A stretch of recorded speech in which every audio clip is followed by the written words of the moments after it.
민수기 1장 1절에서 19절입니다. 1절. 이스라엘 백성들이 이집트에서 나온 후 2년째 되는 해 둘째 달 1일에 여호와께서 시내 광야 회막에서 모세에게 말씀하셨습니다. 출애굽기의 마지막은 성막 건축에 대한 말씀이며 출애굽 2년 1월 1일에 성막이 세워집니다.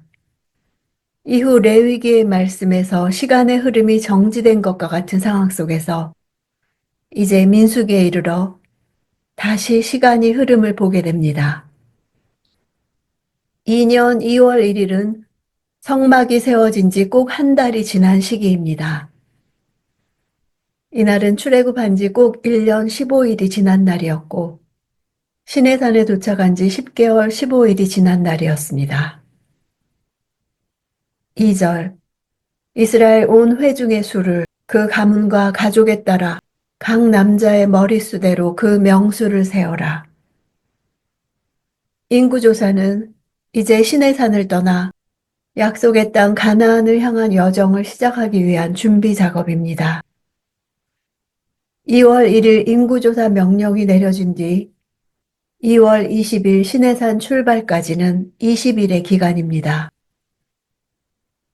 이 짧은 기간에 인구조사뿐 아니라 진영의 배치와 행진 대열에 대한 지침이 주어집니다. 가문과 가족에 따라 조사하라 하신 것은 12지파의 구분을 유지함으로써 12지파에게 각각 예언되었던 바를 성취하시기 위한 목적이었습니다. 이렇게 12지파의 구분은 이스라엘 백성들이 광야에서 행군하고 진을 칠 때의 기준이 되었을 뿐 아니라 가나안을 정복한 뒤에 땅을 분배할 때에도 기준이 되었습니다. 머릿수대로란 원어를 보면 그들의 이름의 수대로라는 뜻입니다. 이는 한 사람 한 사람 이름을 불러 빠짐없이 계수할 것을 강조한 것입니다. 세어라라는 것은 머리를 세우다, 즉 사람을 세운다는 뜻입니다. 민수기에서 계수는 사람을 인격적으로 세워주는 것을 뜻합니다.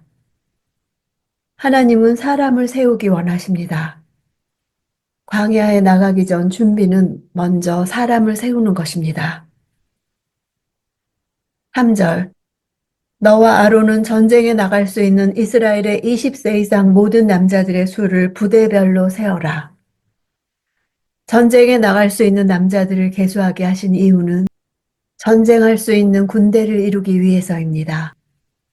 이는 광야를 지나 가나안에 이르는 여정이 주변 나라들과 끊임없이 싸우며 전진해야 하는 행군이 될 것임을 보여줍니다. 연령 하한선만 제시하고 상한선을 밝히지 않은 것은 이 싸움이 절박하며 또 누구나 예외 없이 참여해야 한다는 것을 보여줍니다. 오늘 우리의 영적 여정 역시 행군입니다. 우리는 하나님 앞에 세워진 자들입니다.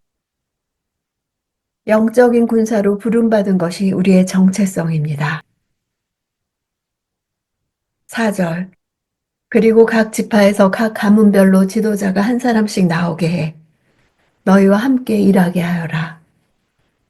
지도자는 전투 지휘관이요, 행정 지도자요, 신앙 지도자였습니다. 하나님은 그들에게 영적인 권위를 부여하심으로 온 이스라엘을 일사불란한 군대로 정비하여 자신의 지휘권을 구현하려고 하신 것입니다. 5절. 너희와 함께할 사람들의 이름은 이러하다. 르우벤 지파는 스데울의 아들 엘리술. 아버지의 이름을 먼저 밝히고 당사자의 이름을 밝히는 것은 히브리인들에게 아주 일반적인 소개 방식이었습니다. 왜냐하면 히브리인들은 항상 개인의 존재를 조상들과의 연계성 속에서 인식했기 때문입니다. 히브리인들의 이와 같은 호칭 관습은 단순히 히브리 사회가 혈연 중심의 사회였기 때문이 아니라 이들의 의식 속에 조상 아브라함이 받은 하나님의 언약을 계승한 선민이라는 의식이 있었기 때문에 생겨난 것입니다. 엘리술이라는 이름은 하나님을 뜻하는 엘과 반석을 뜻하는 추루가 결합되어 이루어진 이름으로 하나님은 반석이시다라는 뜻입니다. 6절 시므온 지파는 수리삿대의 아들 슬루미엘. 슬루미엘은 평강이라는 샬롬과 하나님을 뜻하는 엘이 결합되어 이루어진 이름입니다. 즉 하나님의 평강이라는 뜻입니다. 8절 이사갈 지파는 수알의 아들 느다넬. 느다넬이라는 이름은 주다라는 나탄과 하나님을 뜻하는 엘이 결합된 형태로서 하나님께서 주셨다는 뜻입니다. 9절 스불론 지파는 헬론의 아들 엘리압. 엘리압은 하나님을 뜻하는 엘과 아버지라는 뜻의 아부가 결합된 형태로서 하나님은 아버지이시다라는 뜻입니다. 10절 요셉 후손들 가운데 에브라임 지파는 암미우스의 아들 엘리사마, 므낫세 지파는 부다술의 아들 가말리엘. 엘리사마는 듣다라는 뜻의 사마와 하나님을 뜻하는 엘이 결합된 이름으로 하나님께서 들으셨다는 뜻입니다. 가말리엘은 상급이라는 뜻을 가진 까말과 엘이 결합된 형태로 하나님의 상급이라는 뜻입니다. 13절 아셀 지파는 오그란의 아들 바기엘. 바기엘은 만나다라는 뜻의 파가와 엘이 결합되어 이루어진 이름으로 내가 하나님을 만났다라는 이름입니다. 14절 갓 지파는 두우엘의 아들 엘리아삽. 엘리아삽은 엘과 더하다라는 뜻의 야샤프가 결합되어 이루어진 이름으로 하나님께서 더하셨다라는 뜻입니다. 16절 이들은 회중 가운데서 부름을 받은 사람들로서 자기 조상 때부터 내려오던 지파의 지도자였으며 이스라엘 각 부대의 우두머리였습니다. 지도자의 이름들은 하나님의 임재와 인도하심을 반영합니다. 하나님이란 뜻의 엘이 많이 들어갑니다.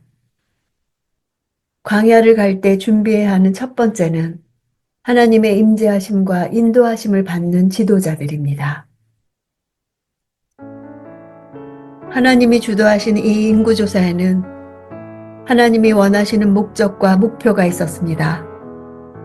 하나님은 인구조사를 통해 출애굽으로 시작된 하나님의 구원 역사를 계속 이루어 나가고자 하셨습니다. 인구조사를 할 때 원칙은 각 사람의 이름을 올린 개인별 등록이었습니다. 노예 생활에는 개인의 자유가 없습니다. 인구조사는 애굽의 바로의 노예였던 출애굽 백성을 하나님의 소유로 삼고 그의 거룩한 백성으로 삼고자 한 구원 역사의 일부였습니다. 별들의 수요를 세시고 그것들을 이름대로 부르시는 하나님은 죄인인 우리를 하나도 놓치지 않으시고 각자의 이름을 부르시며 구원하시는 하나님이십니다. 광야에서 개개인의 이름을 부르시며 그들의 수요를 세셨던 하나님은 오늘도 우리의 이름을 부르십니다.